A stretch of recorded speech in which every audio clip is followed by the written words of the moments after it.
Welcome back to the channel, you guys. This is your girl, Wicked Raider, getting a little bit of, I guess, just pushing forward a little bit for this afternoon and wanted to make a quick little video to get this series started. A question that I got from a couple of viewers earlier, or a couple of weeks ago, actually, dealt with support champions in various factions and going through and kind of sandwiching together what champions have been impactful, which ones I've had experience with, others that I would probably look forward to acquiring on my different teams or accounts, and how to approach different champions that you may have and you haven't quite figured out what to do. Now, I will be the first to tell you, I have gone through an assortment of champions over the last couple of months just playing Raid. And I think that's one of the best things about this game in particular. It comes down to variety. So you always have new champions coming your way. You're always given, those events or fragments or summons and just different ways to acquire champions. And then you start to realize as you unlock various levels that your gameplay, of course, will change. And that becomes the most exciting part. So in today's video, what I wanted to do is we're going to actually take a moment and start with Bannerlords. I think it's going to be the first one that pops up. Now, if you have been following me for a while, guys, you know that in 2023, like many creators, I started a new free-to-play account and have been doing updates there. This is the account I'm actually going to use for this particular video. So a lot of the champions will not be highlighted. I've actually pulled them on other accounts, but I want to focus attention toward the common, the rare, and especially some of your epic champions. There are so many of us that have a very select few number of legendary champions. And when you pull them, like you will hear all the time, it's really difficult to book those champions out. And so sometimes you don't really get the full benefit of their abilities. The flip side of that is if you're pulling rare champions, and not only like in the video right before this one, when I talked about the importance of secret rooms and Doom Tower and being able to select those rare champions that you will come across and need later on. But you're also looking at making progression. So when you are in areas such as dungeon, when we're thinking about how we want to move, even in faction wars, it becomes important to be able to fill those key positions for every team. Whether you're allowed 4 champions or 5, yes, we need our nukers. Those are important. Yes, we need our defense champions. We're going to need those that have the ability to do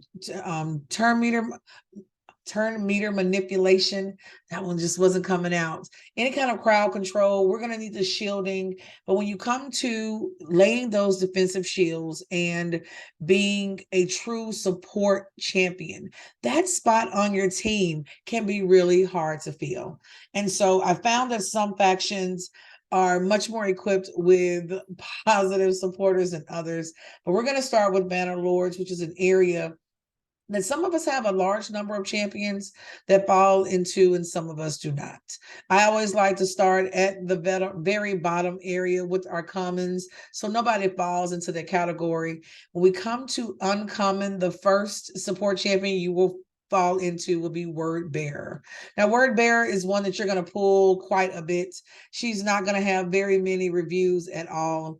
This is not going to be your strongest champion. And the reason that she's actually placed into that support category doesn't have as much to do with her first skill, where Noble Authority allows her to attack one enemy, has a 25% chance of placing a 25% decreased accuracy debuff for 2 turns. So helpful, but this champion by far is not known for the amount of damage she will deal. It's the Royal Shield, places a 30% increased defense buff on all allies for 2 turns. And this is a skill that can be placed on a 2-turn cooldown. If you are even using dupes for this champion, all those dupes, the first 8 are going to go toward that first skill. But as you're looking at the second one, it is the buffs that are given and the shields that are provided that will provide the best level of support. For most of us, Word Bearer is not going to be a buildable champion, even early game. If you guys have just created an account, if you are fresh to the world of Raid, I will tell you now, you're going to see that champion a lot, but you will make it to level 10 on your account pretty quickly. You normally don't have your first true slowdown moment until about level 25 to 30. And by that point, you have definitely outgrown that champion. That quickly makes us jump to the rare category for support. And as you can see, a lot of these champions are HP champions. Of course, they are attack. We come down to a few of our newer champions like for defense overall. And the only support, notice how I say that, in this category is going to be Valerie. There are a lot of factions where you may have 2 support champions max. So you have to be really, really careful and very specific. Now, this is a champion that is extremely niche. So Valerie is a rare support champion. She's going to have a lot more reviews. My girl gets pretty solid numbers across the board. This is 100% a champion that you could build using dupes because you will pull her on a regular basis. There are some areas in faction wars, and there are a couple of other areas when it comes to, it's coming down, Dragon's Lair and Minotaur's Labyrinth, where her skills are noted. And it's because she's easily accessible. So when you start creating your first teams, your first 1 to 2 teams that you're probably going to lock in place in various categories are going to be from champions that are readily available. So swing level is very straightforward. It's going to only attack 1 enemy. She has energizing preference. And notice the number of books that she requires. It's not a very heavy load at all. For energizing presence, which can be placed on a 3-turn cooldown, she increases the duration of all buffs on all allies by 1 turn. That becomes important when you are simply trying to stay alive long enough for all of your team to have the opportunity to take a turn. She also decreases the duration of all debuffs on allies by 1 turn, providing that extra layer of protection and support. She places a 25% increased attack buff on all allies for 2 turns. So energizing presence, just being on the team. She's going to increase the duration of all buffs for your allies. She's going to decrease the duration of debuffs on all allies and has that 25% increase attack. This is the part that makes her a really nice rare champion. We come to her 3rd skill, which is on a 5-turn rotation. Protect will place a shield buff on all allies for 2 turns. The value of the shield depends on this champion's level. Heals each ally according to the number of buffs they are currently under. Protect will give heal support. Energizing presence will play with the duration of buffs, debuffs, and the amount of increased attack. And then she has an aura that increases ally HP and faction grips by 22%. Would you 6-star Valerie? No, you would not. Could you easily take her to a 4-star position? Maybe even a 5-star, but definitely 4-star as you are early game to progress? The answer is yes.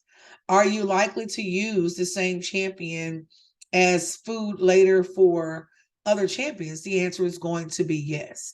But if you are just starting out, notice her base speed. She's hitting at 98 on speed. So her HP is at 15,000, not the lowest in the group. And for a rare support champion, she is one that you may hold on to until you acquire a better champion. Notice in this category of rare, again, she is the only support.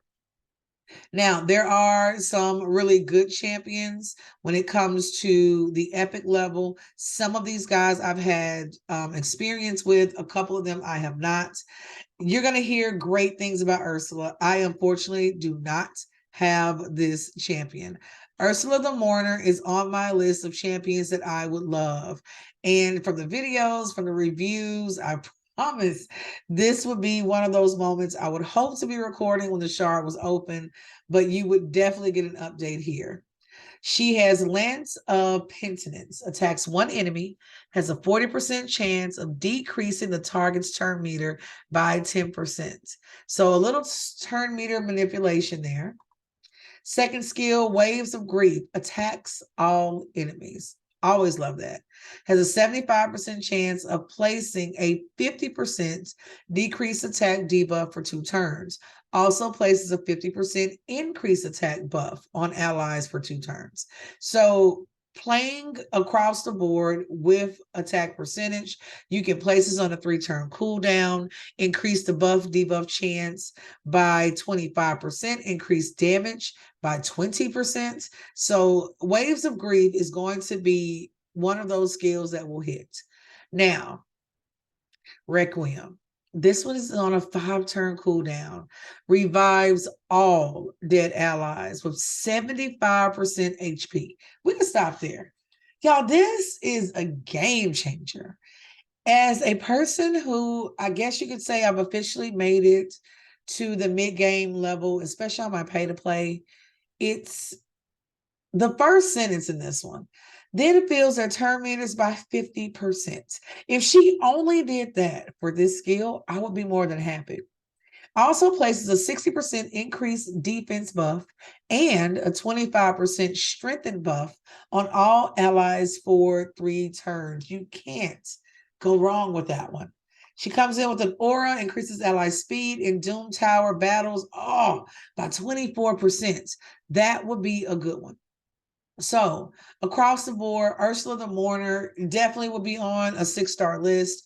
A great support, especially for Banner Lords. I find that often I have maybe 2 to 3 champions that fall under this particular faction, and that's it.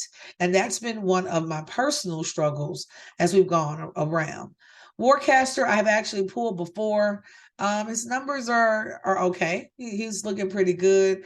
I did not keep the champion. I had to pick between him and another champion, and unfortunately, this guy did not win. So Tactical Ace attacks one enemy and has a 40% chance of stealing 2 random buffs from a target. Kind of, okay. Sealing Strike attacks all enemies, has a 50% chance of placing a block buffs debuff for 2 turns. The second skill is a little bit better, can be placed on a 3-turn cooldown. Your buff debuff chance can be increased by 25%, and the amount of damage dealt can be increased by 10% as well. Sealing Strike isn't bad. If you think about it, if this guy is also on another team that has at least 1 to 2 other champions with an AoE, and if you're hitting that entire field every single time, by the time he comes in with that 3rd strike, a lot of your enemies, especially if you're thinking level 40, 50 and below, should be taken care of fairly easily. Invincible Aura places a block damage buff on all allies for 1 turn. This can be placed on a 4-turn cooldown. The block damage is kind of nice. I'm thinking about this guy if he was on a team with Rosgard the Tower, for example, may be a good one. If he was on a team with any kind of turn meter manipulation, if you pull Diabolus, if you've had Marquez, if you are working with, even if you're working with Seal the Drakes, if you've, logged in long enough to have Seal, and you're still looking to kind of fill some spots because he is a Void champion. He does have an aura for increases Void ally crit rates in all battles by 23%. That's pretty helpful for me because I struggle in the crit rate area. But as I said before, I was actually trying to level up another champion. Warcaster is probably one I would take to 5-star and just see what my account would need. It doesn't require a huge number of books, so he would stay on the list. Lady Annabelle. Oh, gosh, the aesthetic. It's always the aesthetic. The attention to detail here is amazing, down to the dress details. And my girl is dripping from the hands. Can we say what? Can we simply say what? So, Lady Annabelle, only 237 reviews. Oh, my girl must smack. I do not have this particular champion. So, this is when my epics are still eluding me. And these are the ones that I'm hoping to pull soon. So, Covetous Nails attacks one enemy 2 times. Each hit heals this champion by 3% of their max HP. So she has that built-in approach that we're used to using gear in order to have that every time you hit, we're going to increase or heal a champion. Would not be needed for her. And of course, damage can be increased by 20%. Captivator. This is the one that I like. This skill can be placed on a 3-turn cooldown. Attacks all enemies. Has a 75% chance of placing a leech debuff. And keep in mind, this 75% can be increased to 100% for 2 turns. Also has a 75% chance of placing a 30% decreased speed debuff. That would hugely make a change. And that lasts for 2 turns on targets with less than 50% turn meter.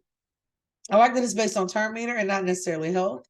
That can be pretty nice, especially if you have a crowd control champion on your team currently. There could be a lot of tandem. Guys, as you start building teams, I want you to really embody and review their skill level.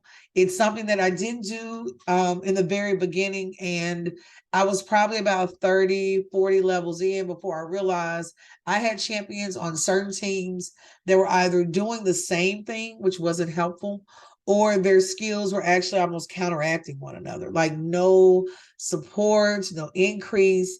I really had to slow down and focus on which champion I wanted to attack first, in what order they need to be placed on the team. So all of that does become increasingly important. Now, Sanguine, let's just go with Sanguine Exchange. Place the skill on a 4-turn cooldown. I'm already loving it. Swaps HP with the target ally. If this champion's HP is equal to or higher than the target's, after the swap, places a revive on death buff on the target ally for 2 turns. If this champion's HP is lower than the target's after the HP swap, places a revive on death buff on this champion for 2 turns.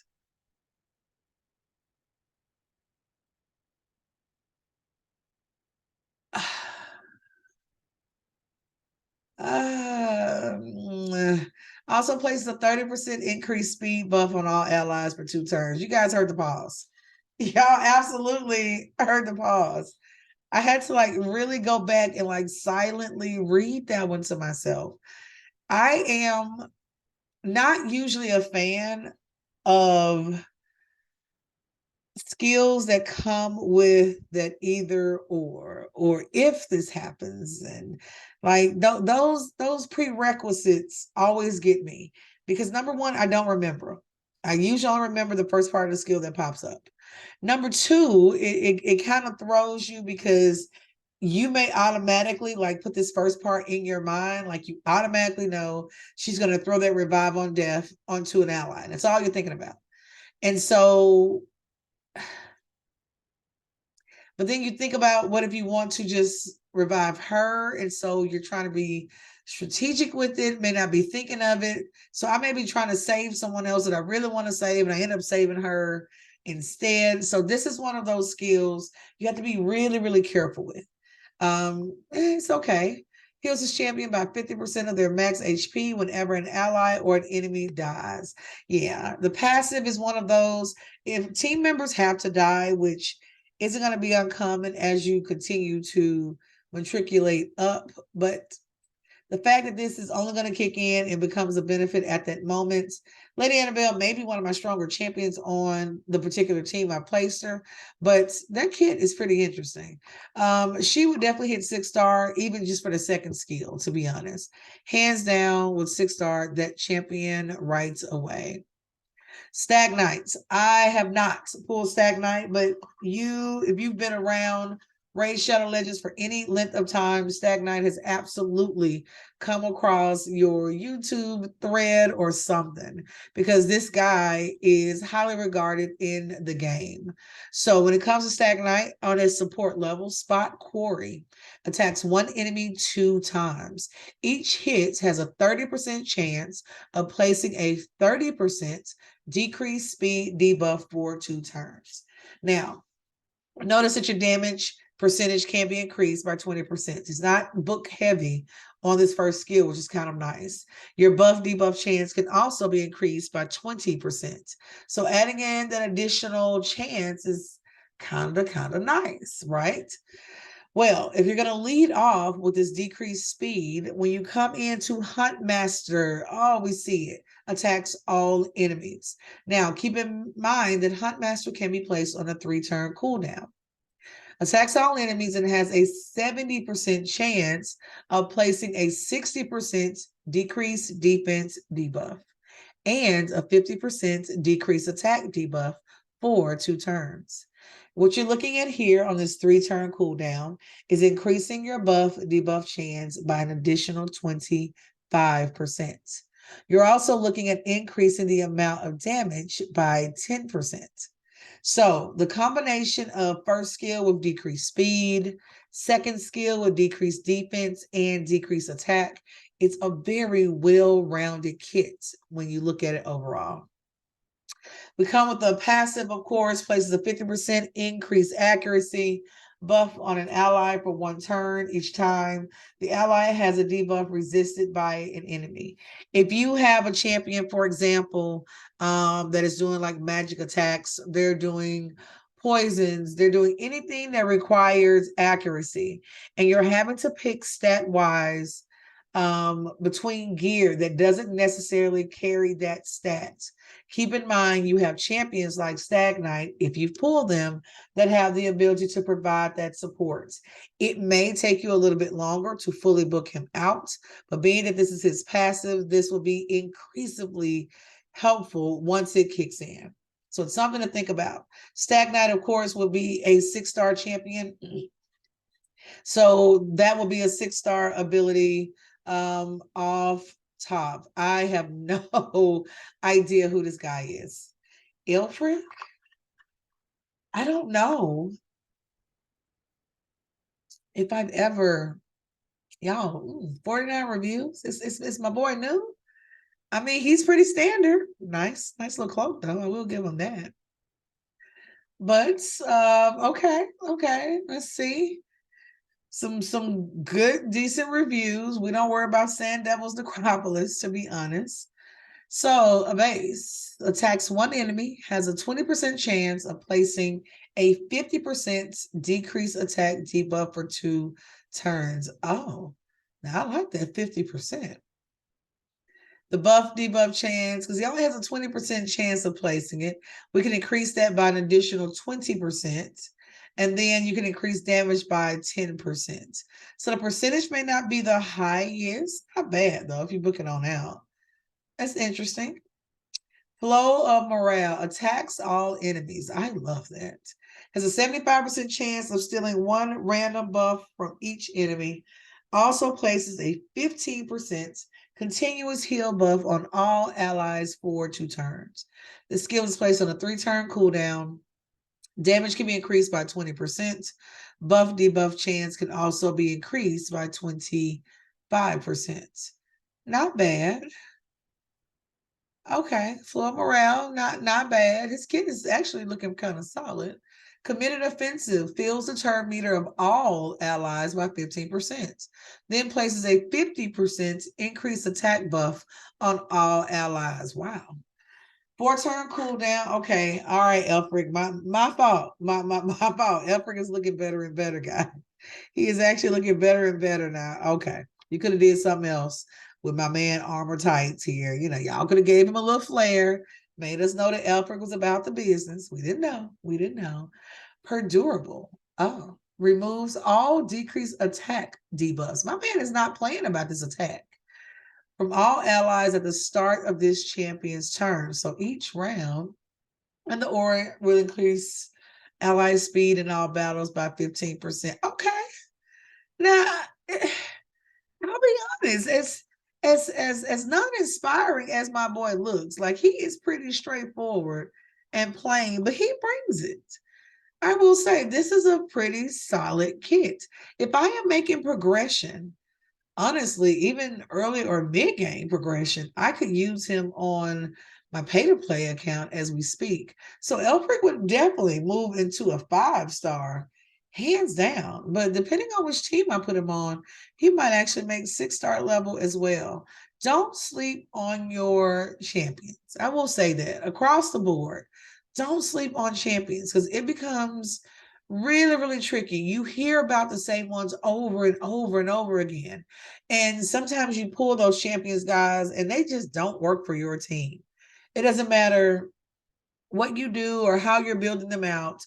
The way that you personally approach the game just does not lend itself to adding that particular champion. I would have never in a million years thought that his kit would have been as good and as solid as it is, but it definitely is. Like, oh, if I pull a little dude, I'll probably do an entire video on him because I would love to see if that works out as great as it reads. So if you have him, if you have Elfric as a pool champion, let me know how you guys feel about him.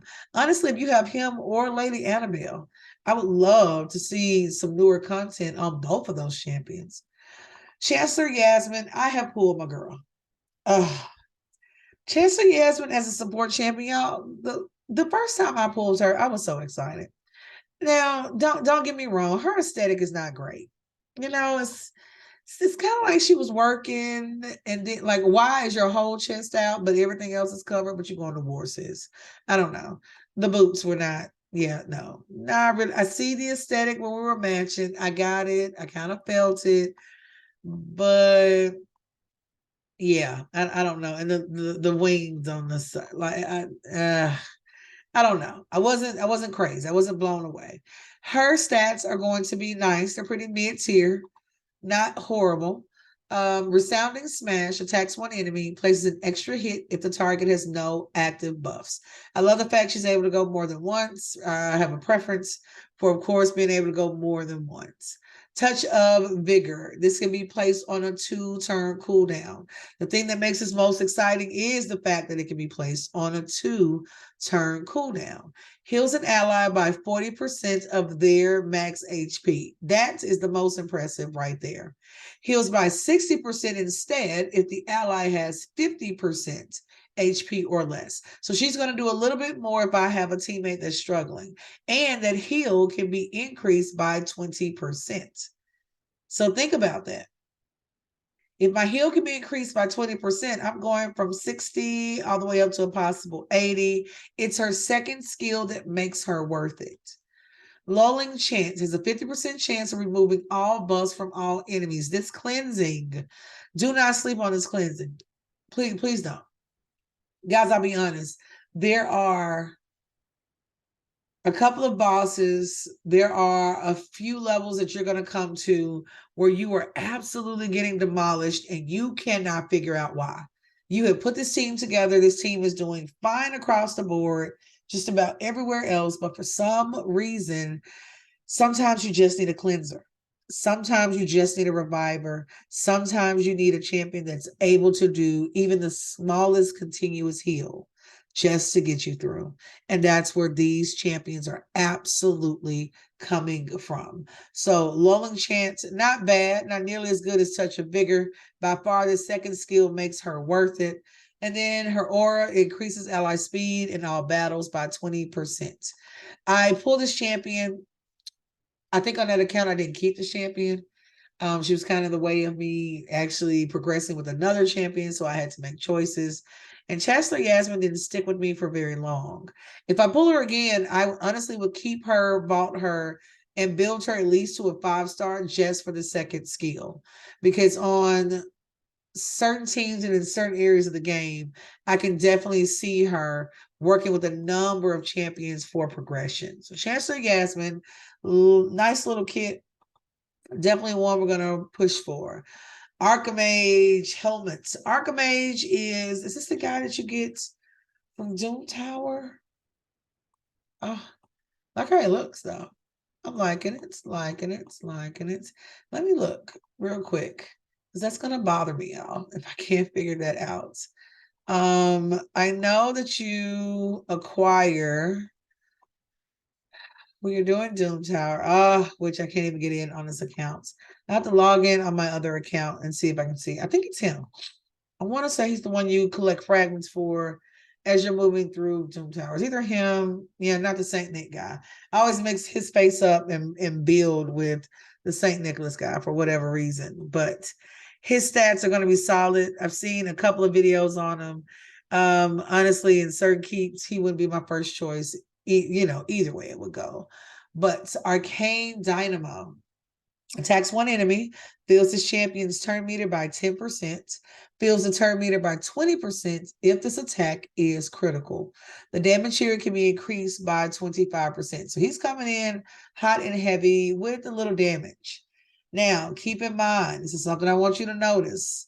We are 4 books here, but we are coming in 7 books strong here.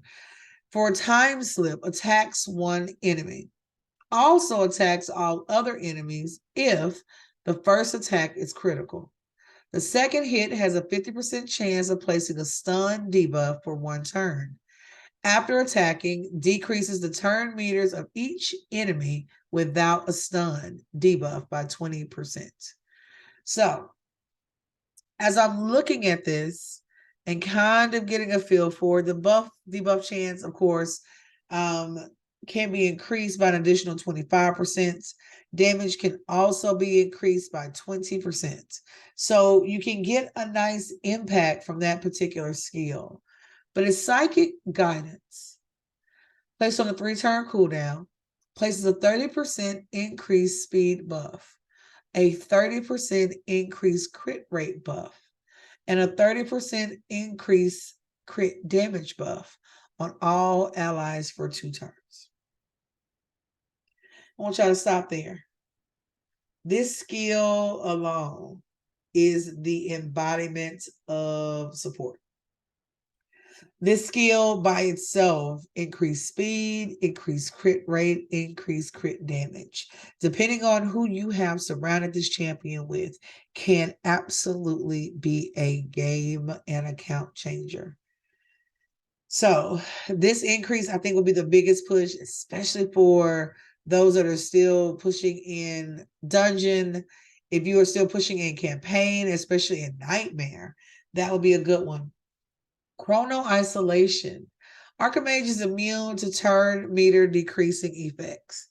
So you can throw all you want to, which is very, very common as you continue to move up, but has no impact. And then increases ally speed in arena battles by 17%. I don't know how often people use him necessarily in arena. I have not made it to that area. Maybe at higher levels, he's probably not the first guy that came to mind, but I am loving Time Slip. I think it would be well worth it, especially if you could pick where to place your books.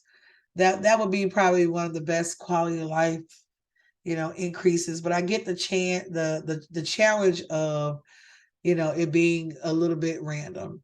So Thalia is a support champion that I have heard quite a bit about. Do not have this champion. Love how she looks though. Ratings are always really, really high for this champion. Puts a flame, attacks one enemy, has a 50% chance of placing an HP burn debuff for 2 turns. HP burn is pretty awesome. A number of champions have that skill, but it is a great skill to have in the pocket. Lordly Embrace can be placed on a 2-turn cooldown. This will remove all debuffs from a target ally and then places a block debuffs for 2 turns and heals that ally by 75% of their max HP. When it comes to some of your epic and your legendary support champions, it's not only the fact that I can block something from impacting you or that I'm able to absorb a percentage of the damage, which some of them will do. It's also the fact that I can feel that turn meter or heal you by a particular percentage. Anything over 50% warms this girl's heart, and this 75 is looking really good. Heals all other allies by 20% of their max HP and feels their turn meters by 15% if the target is fully healed by the skill. The heal, of course, can be increased by an additional 10%. And remember, this is on a 2-turn cooldown. The 2-turn cooldown makes the skill pretty impressive. The percentage of heal, the amount of HP that can be replaced is chef's kiss, if nothing else. Aggress has a 75% chance of removing all buffs from all enemies. You can take this up, guys, to 100% chance. 75% chance. It's kind of nice. Then decreases the turn meter of all enemies by 10% and fills the turn meters of all allies by 10%. Decreases the turn meters of all enemies by 20% and fills the turn meter of all allies by 20% if 5 or more buffs were removed. I can see why her skill sets has been impactful. Increases magic ally resistance in battles by 50%. So Thalia, I think overall, yeah, it's his second skill. It's the Lordly Embrace and that HP burn that would be really, really helpful. She would probably automatically be a 5-6 star on most accounts. I could definitely see that one. So nice one. Manaya. Oh, this is the one that was given the Disney Snow White vibes. Cute, cute, cute. I've seen her a couple of times in Arena as I've moved up. Stats look pretty good, actually, but I don't have this champion. Attacks one enemy for Graceful Guide. Places a 15% continuous heal buff on the ally with the lowest HP for 2 turns. The amount of damage given can be increased by 20%.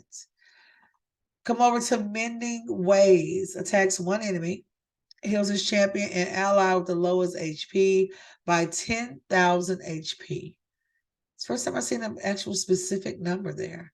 Has a 75% chance of placing a 100% heal reduction debuff on all enemies for 2 turns. Wow. 3-turn cooldown. My girl is coming in with smack. Like, this is one of those hits that says you shall not heal at all. Y'all, 100% heal reduction? Sis, get it. Plus, we're throwing out that 10,000 HP. I feel it. Beauty's Allure. This can be placed on a 4-turn cooldown with the heal increased by 20%. Heals all allies by 40% of their max HP. Places a block debuffs buff for 2 turns on champions under increased defense buffs. If a champion is fully healed by the skill, also places a shield buff on them for 2 turns equal to 25% of the champion's HP. Nice. Lover's Sacrifice can also be placed on this 4-turn cooldown. Fills the turn meter of all allies by 20% when this champion is killed.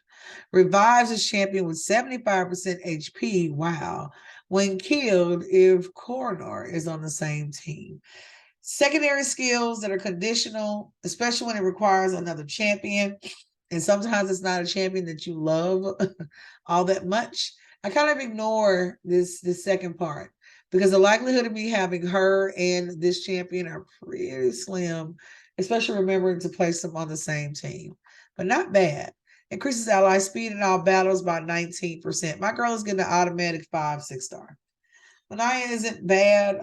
It depends on, of course, as always, your account, whether the champions you have been working with so far. But that is not a bad kit at all. Mariska is going to be the last one. Mariska the Unbreakable. Recently watched a video about this champion. Extremely symbolic to all of those that have been enduring the fight that is continuing in Ukraine. But guys, the vividness, the absolute fluidity of her outfit, just the symbols, I just love it. I love it. From the headdress all the way down, the necklaces, even if you're taking just a look at the details of the corset and the skirt, all across the hemline, that is beautiful. Even the braid itself, like everything, of course, you can expect to have a meaning. And this champion was described as one of the strongest in the game. And you guys are obviously loving my girl because 4.8 is her lowest score. So this legendary support champion attacks one enemy under United We Triumph. One random ally will team up and join the attack. The ally joining the attack will always use their default skill. If Taurus the Fierce is on the same team, they will always be the one to join this champion's attack. And the damage can be increased by 30%.